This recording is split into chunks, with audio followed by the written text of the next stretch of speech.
Welcome to my fake theater again, everyone.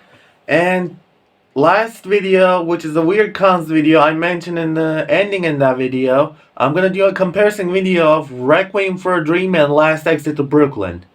But first, a little bit of a history. These two movies based on the same author of the books, Hubert Selby Jr., who writes lots of more psychological tragedies. Well, he made a few books, and only two of them get an adaptation, which is Requiem for a Dream and Exit to Brooklyn. And these two are good by their own ways. But I'm gonna talk about which one is the really you can only watch once video movie. Not video movie, sorry. So, let's start the competition and let's dive in. Which one is the real movie you can only watch once? First round will be about the characters. So, we have lots of characters in these movies, but the Requiem for a Dream only focuses on 4 characters, which is not enough as you want to compare the Last Exit to Brooklyn, which has plenty of characters and plenty of story. But I'm gonna say which one is relatable. So, relatable ones in Requiem for a Dream are mostly from Sarah Goldfarb, played by Ellen Burstyn, and Marlon Wayans' Tyrone C. Love.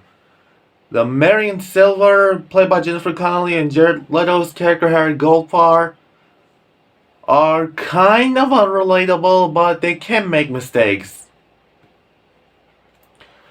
But reason Sarah Goldfarb is relatable because she only wants to see her son Harry has a good life and be on television, like she mentions all the time.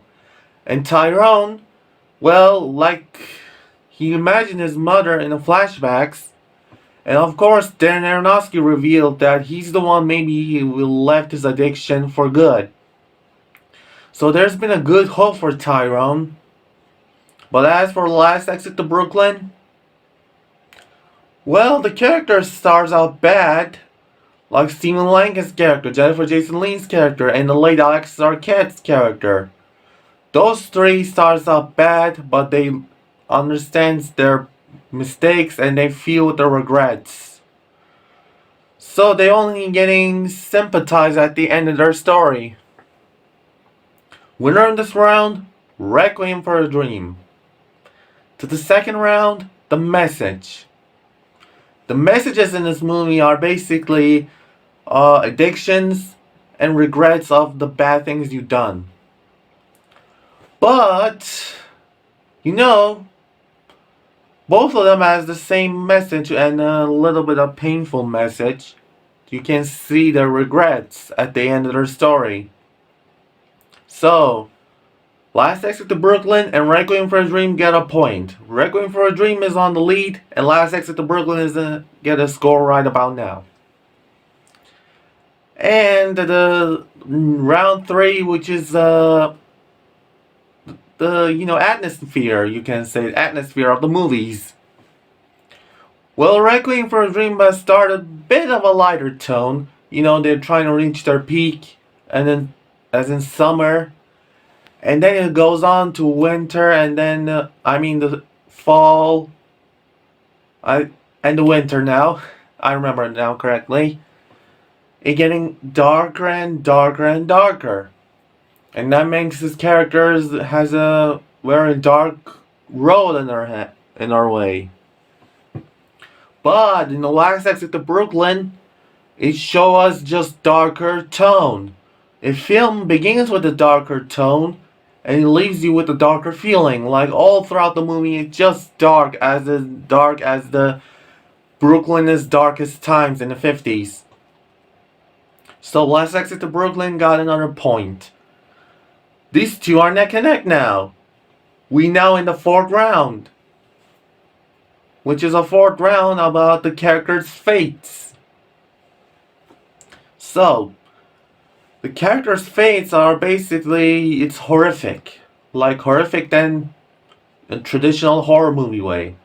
Like in a Requiem for a Dream, Sarah lost her mind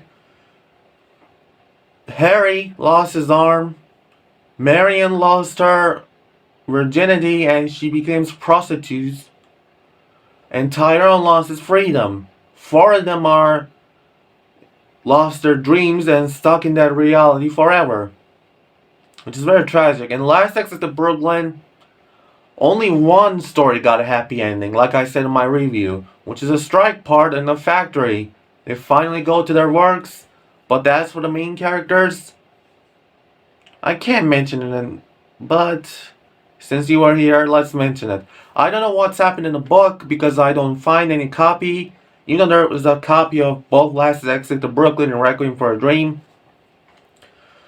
But in the movie they show us the Stephen Lang's character almost gonna rape a child and then suddenly getting beaten alive, beaten to the death, but not really dead. He was just hanged there.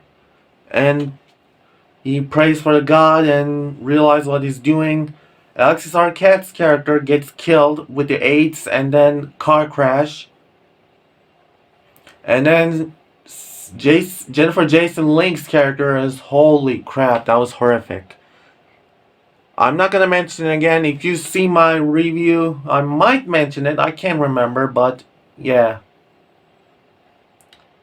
So, Last Exit to Brooklyn got another point, which is a number. Got a score 3, Requiem for a Dream 2 now. And now to the last part. The music. The music of these movies are fantastic. Like, even Requiem for a Dream, well known as the, that da da da da da da da da da da da da da da da da da da, that song. And Last Exit to Brooklyn has some more heart-wrenching song. It's not like orchestral way, but in a haunting way. I'm not gonna humming the song because I don't want to get copyright, so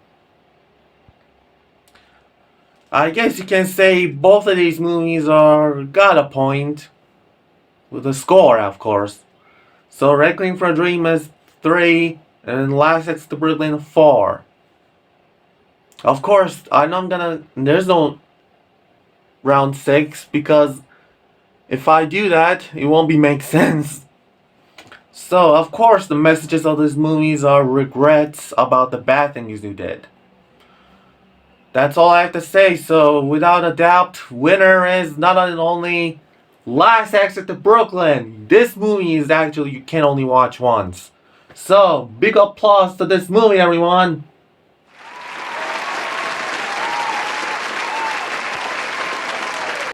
But you can only watch it once, okay, everyone? Only once. I don't know why Requiem for a Dream is disturbing. Like, of course it has the disturbing elements.